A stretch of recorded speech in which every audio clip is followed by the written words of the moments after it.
శ్రీ గురుభ్యో నమ. ఎక్స్ట్రీమ్ ఆధ్యాత్మిక ప్రేక్షకులకు స్వాగతం.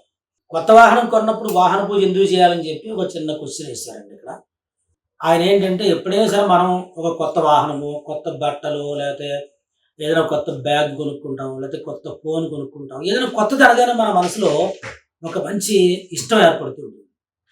కొత్త అనగానే కొత్తగా పెళ్ళయింది, భార్యాభర్త, ఇలా కొత్త కొత్త అనగానే ఒక ఇంట్రెస్ట్ అన్న ప్రతి ఒక్కరికి.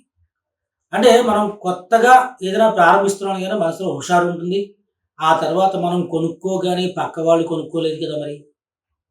అందు గురించి వాళ్ళ దృష్టి దీని మీద పడి మనకి ఏదైనా జరుగుతుందేమో, లేకపోతే మన వాహనానికి ఏదైనా దెబ్బలు తగులుతాయేమో, లేకపోతే మనకేదైనా జరుగుతుందేమో అనేటువంటి సందేహంతో మొట్టమొదట కొత్త వస్తువు ఏదైనా ప్రారంభం చేసేటప్పుడు మనం భగవంతుడి దగ్గర పూజ చేయడం అనేది చేస్తాం.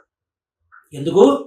ఆ భగవంతుడి దగ్గర తీసుకెళ్ళి చక్కగా వాహన పూజ, నిమ్మకాయలు కట్టడము, తర్వాత నిమ్మకాయలు తొక్కించడము, కొబ్బరికాయ కొట్టడం, లేదా గుమ్మడికాయ కొట్టడము చేస్తే వాహనం వచ్చేటప్పుడు వెళ్ళేటప్పుడు కొత్తది ఎవరైతే తీసుకున్నారా అని చెప్పి ఒక 10 మంది చూస్తూ ఉంటారు అన్నమాట.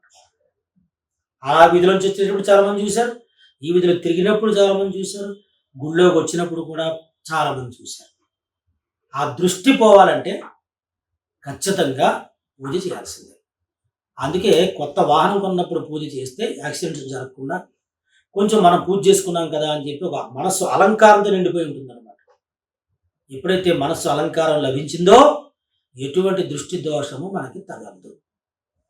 అందుకే కొత్త బండికి పూజ చేయడం జరుగుతుంది, కొత్త కారుకి పూజ చేయడం జరుగుతుంది. కంపెనీ స్టార్ట్ చేసినప్పుడు ఇంజిన్లకి, మిషన్లకి కూడా బొట్లు పెట్టి, కొబ్బరికాయ కొట్టి, నిమ్మకాయ కోసి అక్కడ ఇవ్వడం జరుగుతుంది అని చెప్పి చెప్పడం దీంట్లో అర్థం. కాబట్టి కొత్త వాహనానికి తప్పనిసరిగా దృష్టి దోషం పోవడానికి పూజ చేస్తారు.